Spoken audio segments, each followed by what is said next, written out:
I'll start with a question. Have you ever walked into a room you've known your whole life and felt instantly that you were the only person there without a line in the script? Before we continue, please subscribe and tell me in the comments where you're watching from. I love seeing our little community from all over the world show up for each other. I'm Mila. 32. Architect. I spend my days fixing other people's bad floor plans.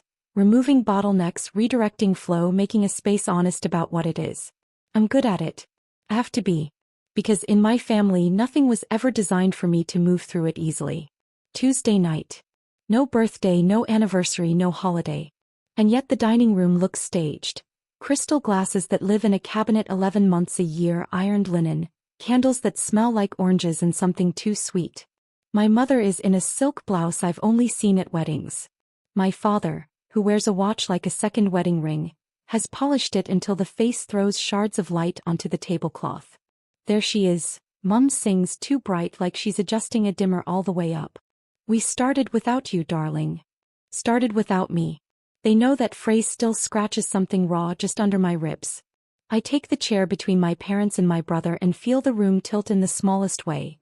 No empty place setting, no side chair dragged in from the kitchen. Everyone accounted for. Everyone necessary. Every variable controlled.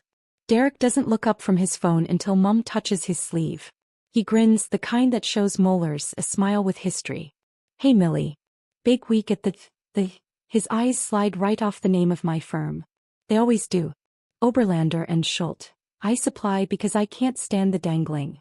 Right, he says, and the phone disappears into his pocket like a coin vanishing into a magician's fist. Beside him, his wife Sarah cuts their son Leo's schnitzel into perfect squares, counting under her breath as if mathematics might make the meal taste more like order and less like obligation. Dad pours me wine without asking. Mum reaches for the potatoes.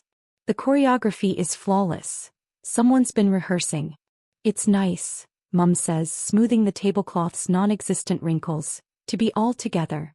On a Tuesday. Very European, Dad adds with that tone he uses when he's reminding you that he once backpacked across Italy for 3 days and therefore understands culture at a molecular level.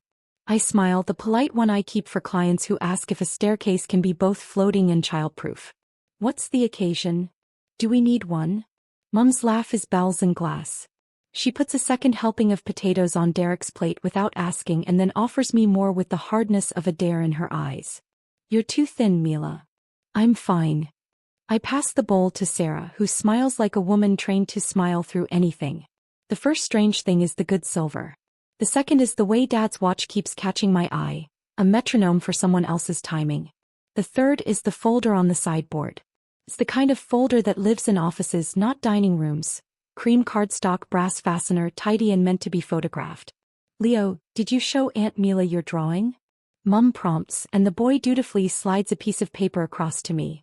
A house built from squares and triangles, a tree like a lollipop, a sun in the corner wearing rays like eyelashes. The door is huge. The windows are tiny.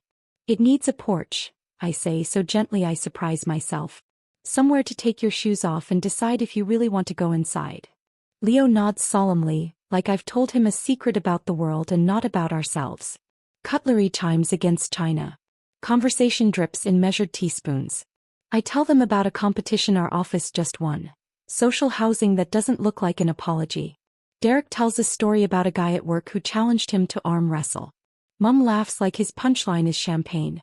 Dad pretends not to study my face every time my glass touches the table. I know the instant the scene shifts. It's the way Mum sets her fork down, carefully, center of the plate, tines skyward, as if ending a movement in a symphony and readying the orchestra for the next. Dad clears his throat. Derek's thumb hovers over his phone but doesn't touch. Sarah's knife stills. Even Leo looks up. Mila, Dad says, and my name lands on the table like a roll of plans slapped down during a change order. We wanted to talk to you about something important. About Leo's future. There it is. The door I didn't design swinging open anyway. Mum rises to fetch the cream folder, her smile a helium balloon losing altitude. She slides it in front of me, rotated so the tabs face me because the theater is always in the details. The bank logo on the top sheet is a blue I know by heart. I've stared at it through years of loan payments and the small, fierce joy of the final paid in full. Dad taps the corner with a forefinger. This is a co-signing agreement. It's just a formality, really. My stomach tightens the way it does on scaffolding in winter. A formality for what? For Leo's education, Mum breathes, already teary. 50,000 to start a proper fund. With your name, of course, to give it strength. You understand. Derek leans forward, palms open, a gesture that wants to be humble and lands as practiced. You've got the best credit, Millie. You're the responsible one. There it is again.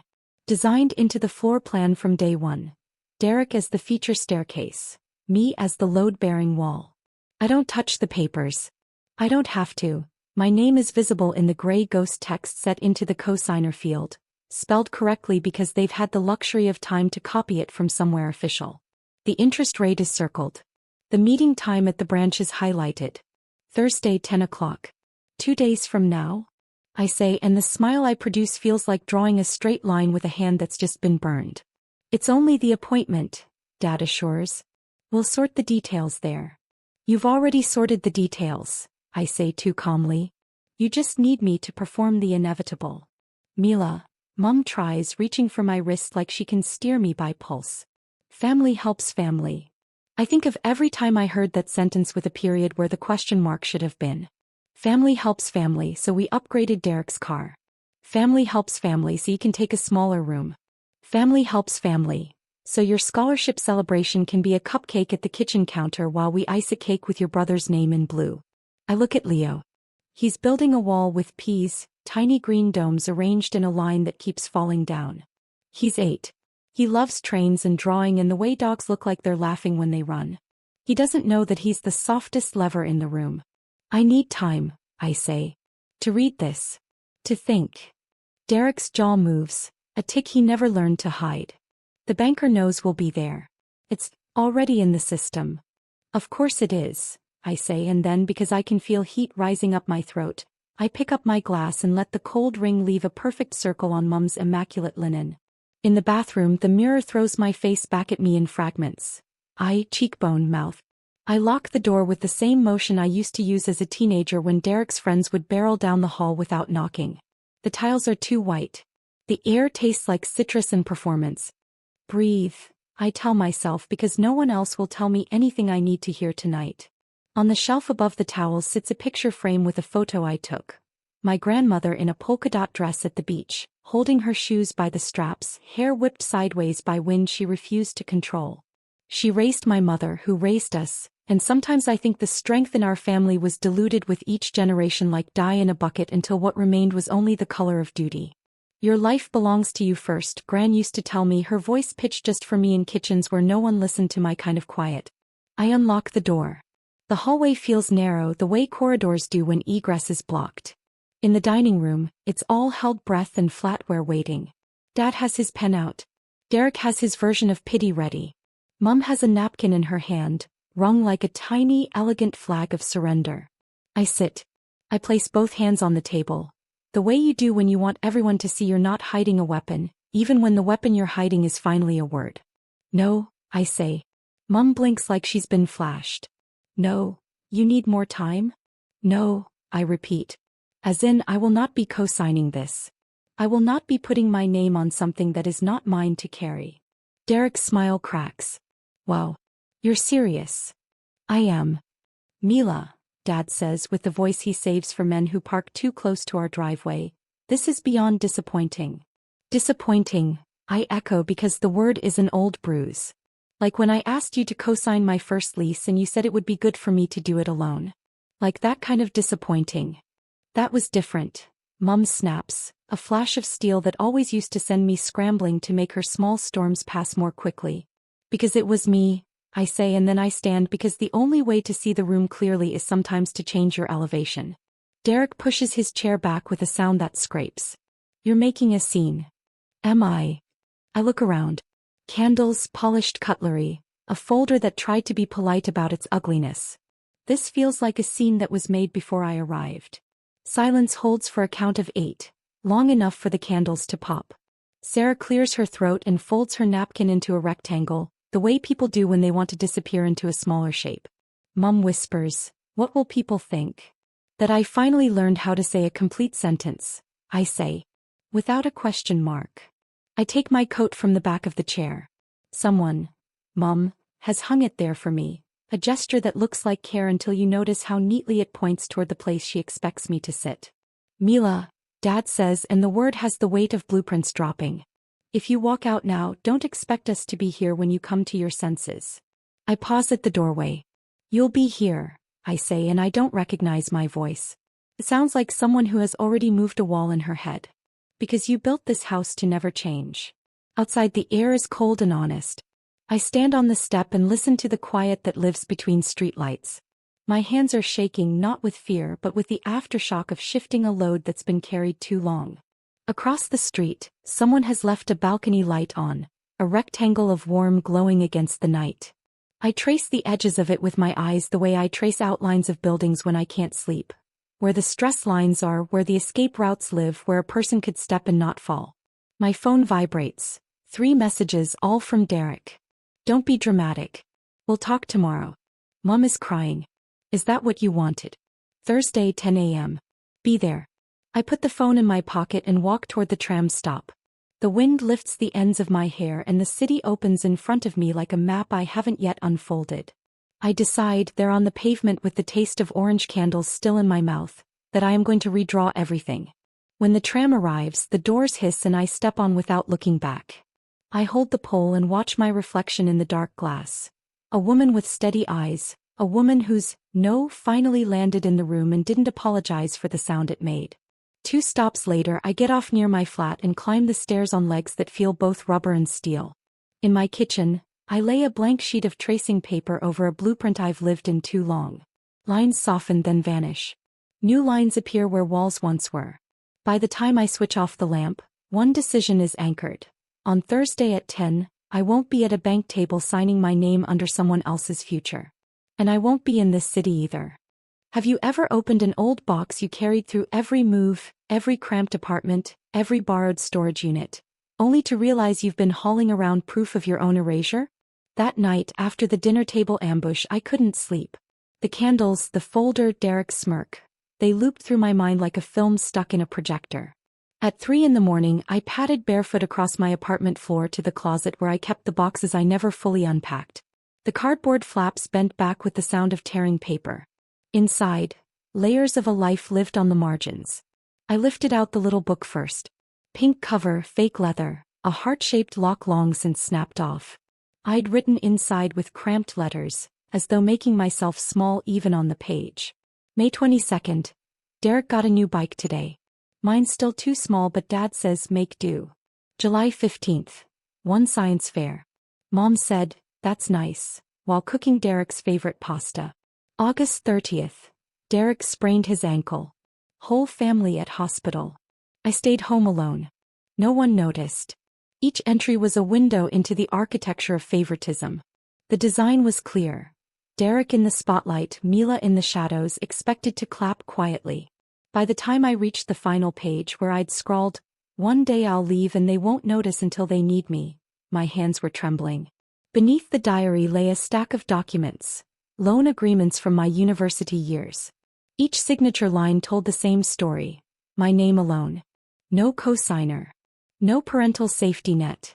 Interest rates scribbled in the margins where I'd calculated monthly payments between part-time shifts. I remembered those years vividly. Leaving lectures to work night shifts at the cafe, serving lattes to students whose parents paid their rent in cash. Eating instant noodles on nights Derek went out with Dad's credit card. Listening to Mum brag at church about Derek's internship while never mentioning my architecture scholarship. I pressed my palm against the stack. The paper felt heavier than it should have. Maybe because it was weighted with the realization that my family knew I could survive without them, so they decided I should. Back at my desk, I opened my laptop. Something nagged at me.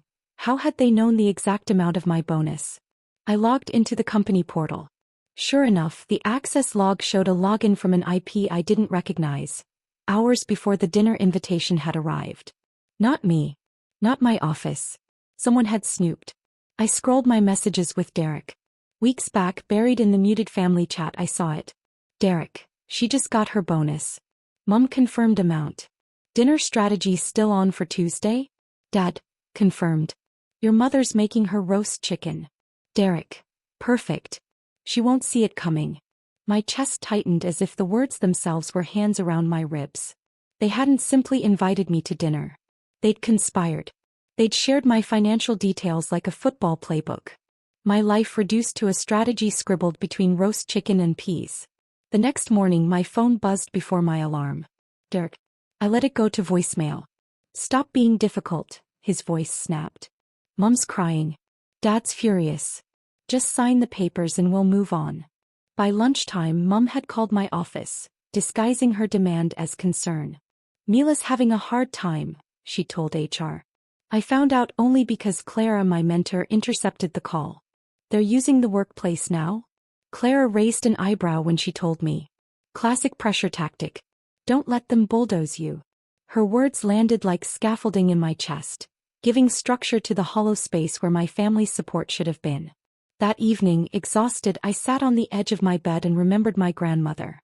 Gran had raised 3 children alone after her husband died. She used to say, strength is knowing where to plant your no like a pillar. I realized then that my no at the dining table wasn't just defiance. It was the foundation stone of something new. By midweek the tactics sharpened. A typed note arrived in my mailbox. Ungrateful daughters burn in hell. At the supermarket, Mrs. Clark, my mother's church friend, muttered, some people forget where they came from, loud enough for others to hear. Derek left voicemails about legal consequences if I refused. And then came the knock at my door. When I peeked through the peephole, I saw Sarah. Perfect hair, perfect smile, holding a casserole dish like a peace offering. But behind the smile, her eyes darted, nervous. Can we talk? She called. I didn't open. Not yet. Instead, I whispered to myself, this is what ambush feels like when the battlefield expands. That night I opened my email to find something unexpected. A notice from our firm's Berlin office. They were expanding. Seeking architects with my exact project experience. A chance to step not just away from my family's reach but across an ocean. The cursor blinked at the bottom of the email like a dare. For the first time in days I smiled. Because the answer to the ambush might not be at the table where they expected me, or in the bathroom mirror where I steadied myself.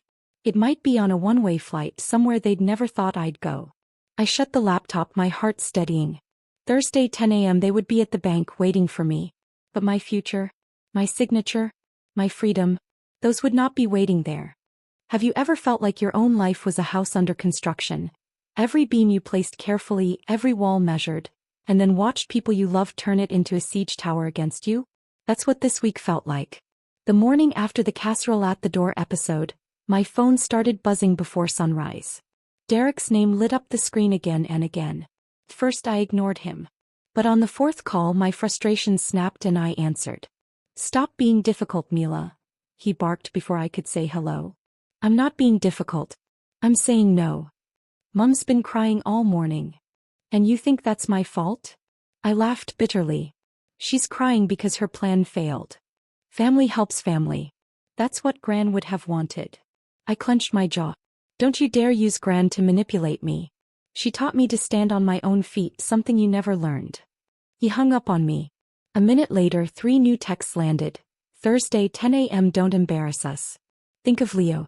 Be responsible. Responsible. That word has been my prison for years. By noon Clara stopped at my desk holding out a coffee. You look like you haven't slept. I sighed. Family problems. My brother's trying to conscript me into his financial mess. She raised an eyebrow. Let me guess. They're using guilt as currency. Guilt and God. They've even called my HR department pretending it's a crisis. Clara leaned closer, her voice low. Mila, I've lived 62 years. Let me tell you something. People who weaponize family don't deserve your sacrifice. Her words slid into my chest like reinforcement beams. For the first time I felt less alone. I don't usually go to church anymore, but my mother insisted this week. It'll look strange if you're absent, she'd said on the phone, her tone edged with performance. Against my better judgment I went. The ambush started the moment I walked in. Uncle Richard clamped a hand on my shoulder. Mila, your mother tells me you're struggling to understand family duty. Aunt Helena swooped in from the other side. Connor is such a bright boy. Imagine his potential wasted because of pride. Then Pastor Langston found me near the hymnal shelf. His voice was soft but the words cut like glass. The good book says family comes first. Your parents have prayed about this matter extensively. I wanted to scream. Instead, I said quietly, "Funny, I don't recall God ever asking me to co-sign Derek's gambling debts." His mouth tightened. He stepped back as though I'd spoken blasphemy. But the truth felt like oxygen in my lungs. On Tuesday, I stopped at the supermarket. As I loaded groceries into my cart, Mrs. Clark from church eyed the items and muttered, "Some people remember where they came from." She said it loud enough for the cashier to hear. I stood there, heat crawling up my neck, and forced myself to meet her eyes. "And some people remember who paid their own way through life," I said calmly. She turned away, lips pursed. For once, I didn't shrink. 2 days later, I walked into the lobby of my office and froze. My father was at the reception desk, his polished watch glinting under fluorescent lights. "I need to speak to my daughter," he declared, using the same commanding tone that used to send me running as a teenager. I crossed my arms, forcing steel into my voice. "This is inappropriate." "What's inappropriate," he shot back, "is abandoning your family when they need you." Thursday, 10 o'clock. The loan officer is expecting us. My colleagues glanced at us, whispers rising like static. My heart pounded, but I refused to step back. "Dad, you need to leave. Now." The receptionist called security. He stormed out, muttering about ungrateful children. I stood there, shaking but not with fear. With fury. That night, back in my apartment, I stared at the Berlin job posting again. I traced every line of the description with my finger. Project lead. Relocation covered. Salary that would free me completely. I whispered aloud just to hear how it sounded. "I'm leaving." For the first time in weeks, I slept through the night. They thought they could box me in with guilt, shame, and public humiliation. But all they did was push me to build my own exit door. Thursday, 10 a.m. they'll be at the bank. But me? I'll be drafting a new life far from their reach. Have you ever watched people tighten the ropes around you without realizing you've already slipped the knot? That week, while my family prepared their ambush for Thursday at the bank, I was preparing something very different. My escape. The email from Berlin stayed pinned at the top of my inbox. Every time my phone buzzed with a demand from Derek or a guilt-laced voicemail from Mom, I opened it again just to remind myself I had options. I read the lines until I nearly memorized them. "We are seeking an experienced architect to lead our new sustainable housing division. Relocation assistance provided." It felt like sunlight breaking through boarded windows. On Tuesday night after work, I sat with my laptop at the kitchen table and began the application. My CV was already polished. Years of building my career without shortcuts had left me ready for moments like this. By midnight, my application was submitted. By morning, I had a reply. "We'd love to schedule an interview this Friday." The same Friday my parents expected me to sit at a bank signing away my financial future. I started moving like a woman with a secret. I visited my bank at lunch and arranged to transfer my accounts to a European branch. I called my landlord and gave quiet notice, masking it as work relocation. I packed boxes at night and stored them at Eva's apartment, my oldest friend in the city who never asked more than, "How soon do we leave these here?" I even spoke to my HR department discreetly. Clara, my mentor, covered for me. "Family emergency," she told anyone who asked why I left work early. Every step was a beam placed in a new structure, invisible to my family but solid beneath my feet. Of course, they weren't idle. Wednesday night, my phone rang at 9 p.m. Derek's voice was sharp. "You're not answering the church elders. Do you know how selfish you look?" "I'm not selfish," I said calmly. "I'm just not your backup plan. You're embarrassing the family. Dad's furious. People are asking questions." "Then tell them the truth. You spent your son's college money already." Silence. Then the line went dead. The next morning, a white envelope appeared under my apartment door. Inside, one line in bold type: "Ungrateful daughters burn in hell." I laughed when I read it. Not because it was funny, but because it was proof they were losing control. By Thursday evening, I received another summons: "Come to the house. We'll talk reasonably." Against my instincts, I went. I had to see just how far they were willing to push. When I stepped into the living room, my stomach dropped. It wasn't just my parents and Derek. There was Sarah, Pastor Langston, Aunt Helena, even my cousin Martin who worked at the bank. A full committee. Derek puffed his chest. Mila, this is an intervention. We're worried about your spiritual welfare. I sat, expression blank, and listened for 20 minutes while they recited rehearsed lines about duty, love, God, and sacrifice. Mum dabbed her eyes with a handkerchief she once used in community theater, her sobs practiced to the syllable. Finally I spoke. You sacrificed for me? My voice didn't waver. I worked from the time I was 15. I paid for school with loans I signed alone. I paid them off myself. You sacrificed nothing. Dad's face darkened. You're twisting things. No, I said, steady now. I'm untwisting them. The room fell silent. For the first time I wasn't the girl who swallowed words to keep the peace. That night back in my apartment, I wrapped my grandmother's china cup in bubble wrap. The phone rang, it was Berlin. The interview was brisk, professional, and somehow thrilling. They asked about sustainable materials, urban density, social housing. I spoke with a fire I hadn't felt in years. When the call ended, the recruiter's voice was warm. We'd love to have you in Berlin. Can you relocate soon? Yes, I said without hesitation. Very soon. As I packed that night, I thought about walls. My family believed they'd built walls high enough to contain me, walls of guilt, shame, obligation. But they forgot that I'm an architect. I don't live inside walls. I design the doors. By next week I wouldn't be here when they gathered at the bank with their folder and their lies. I'd be thousands of miles away, drawing blueprints for a life of my own making. The night before my flight I barely slept. My suitcase stood by the door like a loyal guard, zipped tight, holding everything I chose to take from my old life. Berlin wasn't just a place anymore. It was an exit strategy written in bold letters. At 7 the next morning, as I sipped coffee from a chipped mug, my phone started vibrating. First Mum, then Derek, then Dad. I let them all ring out. When I finally checked my messages, the tone had shifted from guilt to desperation. Mila, answer us. This isn't how family works. Dad's blood pressure is up. Do you want to kill him with worry? Thursday. We're all at the bank already. Stop being childish and get here. I set the phone face down. They were gathered in some sterile office, clutching their folder, probably glancing at the door every 30 seconds. But the door they expected me through was 3,000 miles away. When I hailed a rideshare to the airport, my driver looked at the bags and whistled. Big trip. The biggest, I said, watching the city skyline shrink behind us.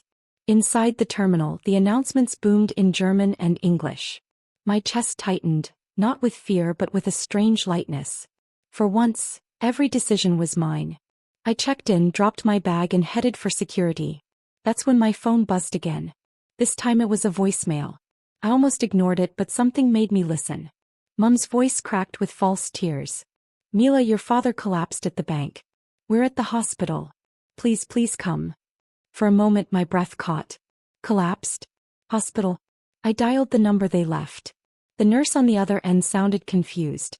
There's no patient here under that name. I hung up slowly, fury rising. They had lied about Dad's health just to drag me back. Even in this final hour they were still building traps out of guilt. At the gate I sat with my boarding pass clenched in my hand. Another buzz, this time a text from Derek. If you get on that plane, you're dead to us. I stared at the words. Dead to us. But wasn't I already invisible to them my whole life, except when they needed me? I thought of Gran's voice whispering, your life belongs to you first. When they called my group, I stood without hesitation. As I walked down the jet bridge, my phone rang again. Unknown number. Against my better judgment, I answered. Mila? It's Pastor Langston. His voice dripped with solemnity. Running from family is running from God. Think carefully before you ruin everything. I stopped in the middle of the bridge, the air cool around me. Pastor, tell my parents this. God doesn't co-sign gambling debts. And neither do I. Then I hung up and powered the phone off completely. Hours later, when the plane lifted off the tarmac, I pressed my forehead to the window. The city shrank beneath me, a patchwork of streets and memories I didn't need anymore. With every mile east, the weight on my chest fell away. When we descended into Berlin, the horizon glowed with a different kind of light. I breathed it in, promising myself, no more ambushes, no more staged dinners, no more signatures on anyone else's mess. I was finally free, and they couldn't reach me, not through guilt, not through lies, not even through the church. For the first time in my life, I felt the floor plan of my future had no hidden doors, no surprise traps. Only space. Only light. Only mine. Berlin greeted me with a kind of light I had only ever imagined. Crisp, clean, unapologetic. The first morning in my temporary flat, I opened the curtains and let the sun wash across the bare walls.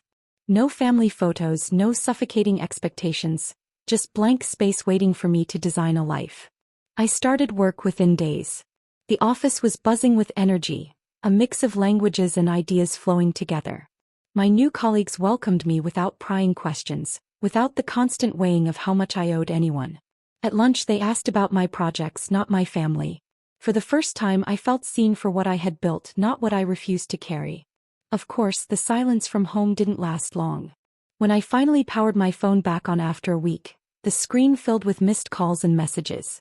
Derek's tone had shifted from threats to panic. The bank is asking questions we can't answer.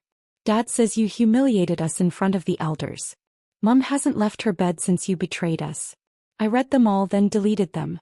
But one message stopped me cold. It was from Jessica, Derek's wife. I understand why you left. He does this to everyone. Be safe. It was the first honest thing anyone from that side of the family had ever sent me. Weeks passed and the life I had only dared to dream of began to take shape. I walked to work through streets lined with bakeries and bicycles, sketched buildings with clean lines and open courtyards, laughed with colleagues over beer in the evenings. The air here tasted like possibility. And then came the letter. Mailed, not digital. My parents' handwriting on the envelope. Inside, a single sheet. Your grandmother would be ashamed. You've turned your back on us all. Consider yourself cut off until you repent. I sat with it for a long time. For once I didn't cry. Instead I pulled out Gran's old letter, the one I'd carried through every move. Her words were clear. Your life belongs to you first. Choose wisely who gets pieces of it. She hadn't written those words to bind me to them forever. She had written them to remind me I was allowed to walk away. I drafted my reply carefully. I am not your safety net nor your scapegoat. I am Mila and I have built my life by myself. You may contact me again after 6 months of no manipulation, no lies, no ambushes. Until then, respect my silence. I sealed the envelope and mailed it without shaking hands. 6 months later, I hosted my first Berlin dinner. Not in a dining room of guilt, but in my own apartment with colleagues, Eva visiting from back home and my neighbor who had become a friend. We laughed, clinked glasses, passed food without hidden agendas. No one slid papers across the table. No one pretended love was debt. At the end of the night, I stood at my balcony, overlooking the lights of the city. My phone buzzed with a message, this time from Jessica again. She and Leo were leaving Derek, she wrote. He wanted to know if someday they might visit me. I smiled. Someday soon, I typed back. And I meant it. His family, I had finally learned, isn't the people who build traps around you. It's the people who sit at your table with nothing to ask for but your company. The city hummed beneath me, alive with its own story. And for the first time in my life, mine was no longer a story of survival. It was a story of freedom.